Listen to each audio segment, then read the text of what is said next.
nightmares in my head, I fear that the thoughts build up until I can't hear, that my mind fills up into a creature, and it haunts me somewhere much deeper. Anxiety, filling up every space, no privacy, and silently, it could build and build until you... Salam sejahtera Malaysia dan Junadi Suara Rakyat bergema di channel ini. Akhirnya MKT UMNO mengumumkan perkara yang sepatutnya mereka dah lama buat. MKT UMNO sepatutnya sudah lama buat benda ni. Isham Jalil yang melawan bos melawan bos akhirnya dipecat oleh MKT UMNO semalam. Perkara yang paling tak masuk akal tentang Isham Jalil ni ialah kerana dia tak berani pun datang mesyuarat. Dia tidak pun berani untuk datang mesyuarat, cuma suka melalak, melolong di luar mesyuarat, bising-bising, bagi pendapat ini, bagi pendapat itu, suruh Zahid letak jawatan lah, bawa Zahid pergi berdebat lah. Lepas itu dia juga menyuruh supaya UMNO keluar daripada kerajaan lah, semualah. Tapi bila dia suruh diajak untuk pergi mesyuarat MKT, tidak pula berani. Sampai kemarin Zahid betul masuk angin, marah betul Zahid. Dia cabar Isham Jalil untuk datang mesyuarat kalau berani, tapi tidak berani. Nampaknya kali ini tindakan yang dibuat oleh UMNO untuk memecat Isham Jalil ini, pada hemat saya kali ini adalah tepat sekali. Tepat sekali kerana mengelakkan daripada ada virus, ada daging yang busuk di dalam UMNO sendiri yang pasti berjangkit-jangkit. Dan adakah Isham Jalil ini adalah seorang menjadi pembantu? Ini soalan. Adakah Isham Jalil menjadi pembantu kepada Perikatan Nasional untuk memujuk MP UMNO supaya sokong Perikatan Nasional? Wah, ini soalan yang paling cupu emas lah. Kenapa Isham Jalil mau sangat UMNO masuk Perikatan Nasional? Ada apa dengan Perikatan Nasional? Sampai Isham Jalil punya matematik pun gagal juga. Iaitu dia tidak sedar bahawa walaupun semua MP UMNO masuk Perikatan Nasional, Kerajaan Perpaduan Anwar Ibrahim tetap tak akan tumbang. Anwar Ibrahim tak akan tumbang, malah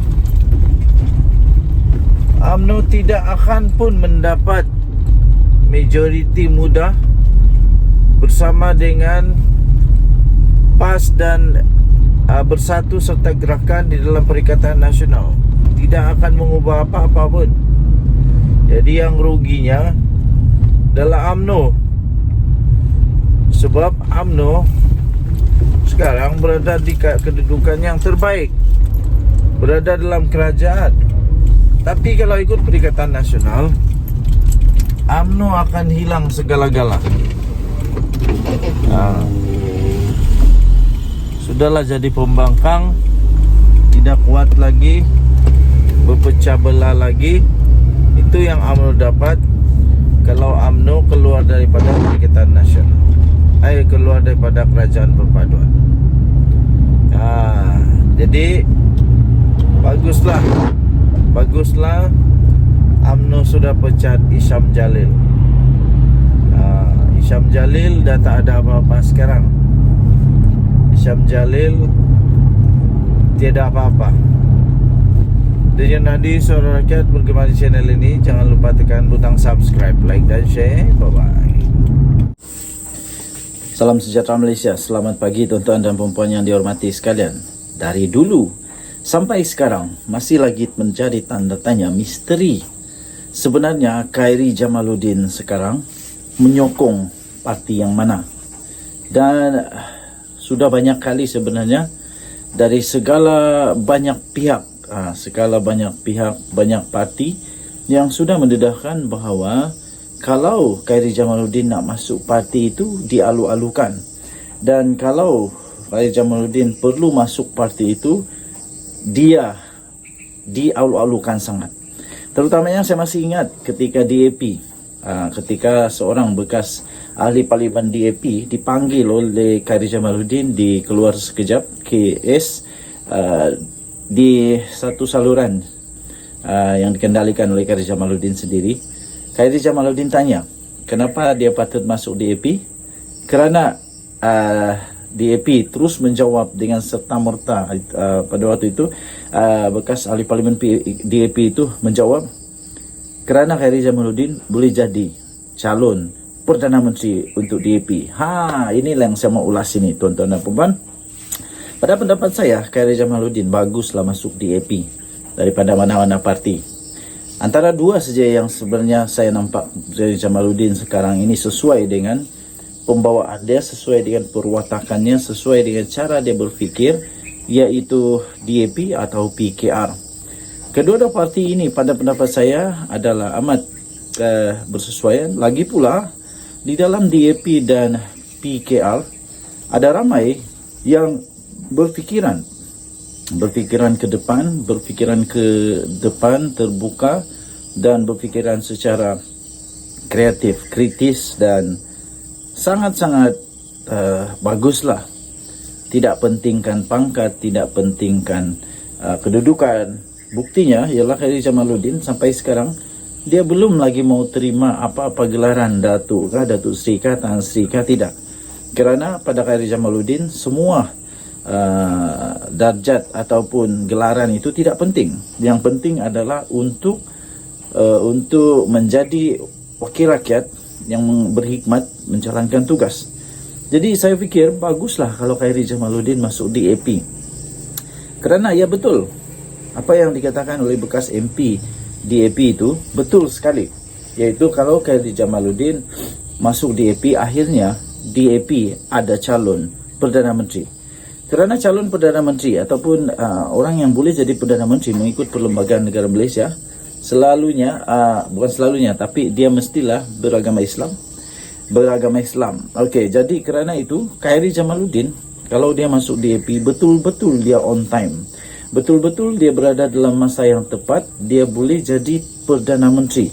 At least dia boleh jadi timbalan Perdana Menteri untuk Malaysia. Jadi kalaulah dia masuk DAP, dia ada peluang untuk Anwar Ibrahim juga untuk melihat kepada dia punya skill, competence dia, kelayakan dia. Sebab pada pendapat saya Khairi Jamaluddin amat competence, amat memiliki kebolehan, kemahiran, bakat untuk memimpin, bakat untuk berhikmat, bakat untuk memajukan negara Malaysia, bakat untuk melihat pandang ke depan dengan baik. Jadi dia boleh dilantik oleh Anwar Ibrahim sebagai senator. Dan sekarang ini belum ada lagi mana-mana parti yang Khairi Jamaluddin betul-betul mau nyatakan dia mau masuk. Tapi harap-harap, saya terus terang sajalah, harap-harap Khairi Jamaluddin tidak masuk ke mana-mana parti di Perikatan Nasional. Kenapa? Cara Khairi Jamaluddin berfikir dengan cara Perikatan Nasional punya orang, kebanyakannya terutama pemimpinnya, tidak sama cara mereka berfikir. Jadi nanti akan ada konflik dalaman, susah juga. Okey, jadi pada saya tidak tahulah pendapat orang masing-masing, tapi pendapat saya baguslah Khairi Jamaluddin masuk DAP atau masuk PKR. Bagaimana pendapat anda? Kalau dia masuk itu mana-mana parti itu bagus, bagus, dan kemungkinan besar dia boleh untuk dibangkitkan semula the giant within, the beast inside you akan boleh bangkit semula. Apapun, kita nantikan apa keputusan yang Khairi Jamaluddin akan buat. Kita jumpa lagi, bye-bye.